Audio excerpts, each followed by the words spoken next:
sangat lihai sekali. Jadi hati-hati ya teman-teman ya, hati-hati.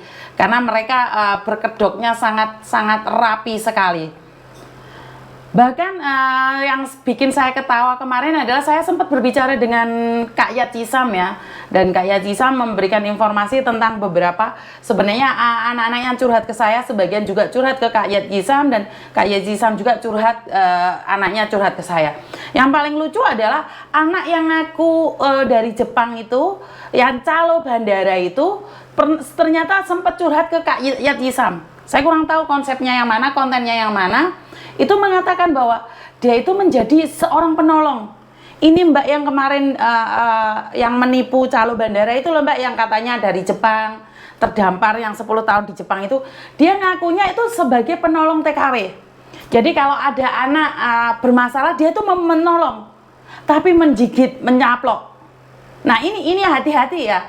Jadi sekarang itu sindikat berkedok pertolongan.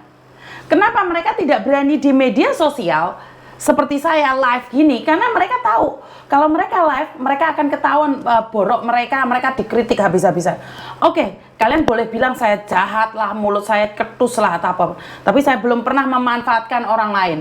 Saya belum pernah memanfaatkan orang-orang lain yang meminta bantuan sama saya, 1 sen pun. Saya berani bertarung siapa yang sudah saya tolong dan saya minta uang. Saya berani berkata bahwa saya tidak pernah meminta uang ke siapapun. Jadi saya sangat ketawa sendiri ya, saya sama Kak Yat Cisam itu kemarin membahas secara pribadi tentang banyak hal. Kita cuma senyum-senyum aja. Jadi ada play victim juga. Jadi ada yang pura-pura membantu, terus habis itu sampai Kak Yat Cisam bilang, wah bagus banget ini mbaknya ini, membantu orang yang kesusahan di intermini, dijemput, ditaruh di boarding house. Dan saya selalu berpikiran positif dengan orang yang membantu, tapi ternyata penipu. Nah ini ada banyak orang yang berkedok membantu terus tertipu. Karena itu saya tuh baru ngerti, baru ngeh saat saya membantu orang lain selalu dikatakan bahwa saya itu menipu, tapi ternyata mereka yang menipu. Dan saya sempat ingin berhenti membantu orang lain karena saya merasa capek dihujat terus. Tapi ternyata itu memang cara mereka untuk menjatuhkan saya. Nah ini adalah fenomena-fenomena yang ada di Hong Kong. Jadi mereka heboh untuk mencari kesalahan saya. Benar nggak? Jadi banyak sekali calo bandara itu telepon ke orang lain. Belum pernah ya, calo bandara belum pernah telepon ke saya.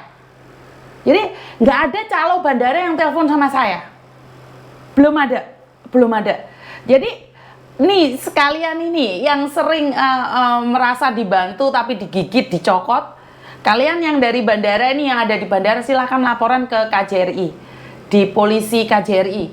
Jadi kita lagi membahas ini. Jadi sekali lagi banyak sekali orang yang menipu-nipu ya.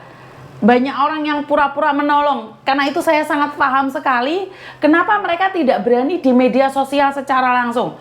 Di layar depan atau belakang. Mereka tidak berani, kalau saya berani. Saya marah sama orang, kalau saya nggak cocok saya marah aja. Karena saya tidak mengambil keuntungan 1 sen pun.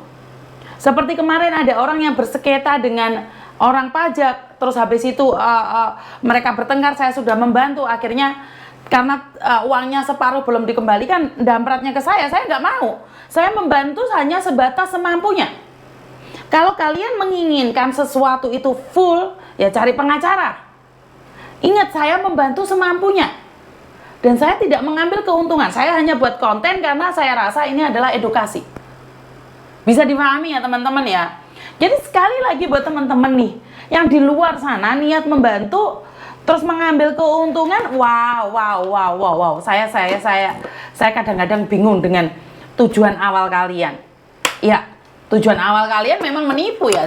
Saya sangat sulit sekali untuk berbicara dengan otak-otak penipu. Jadi mereka teriak-teriak mengkritiki saya, tapi ternyata mereka adalah bajingan. Wah ya, bener nggak? Mereka seolah-olah pahlawan, tapi ternyata jaluan pulsa. Mari nolong jaluk pulsa, yuk gak lucu rek. Ya memang sedikit. Jari ini bantu nggak ini paspor, bantu ngiseno paspor, tapi mana dijarui $75. Memang sedikit, tapi masalahnya berapa kali? Karena kita kebiasaan Apa? Kebiasaan dimanjakan. Jadi kita itu tidak bisa bahwa kalau kita itu berdiri sendiri. Jadi kalian itu tidak mau saya ajarin independen. Woi, independen. Ngisi-ngisi kertas dewe. Fotokopi paspor diajari piye, apa aja yang dilakukan. Halo? Tuh. Kok dipateni? Halo? Kenapa Mbak? Miss, Hai. kula niki napa Miss? Apa Mbak? Oh, Iya Mbak. niki bahasa Jawa apa bahasa Indonesia atau Miss? Kula tiang Tulungagung Miss. Kamu lebih baik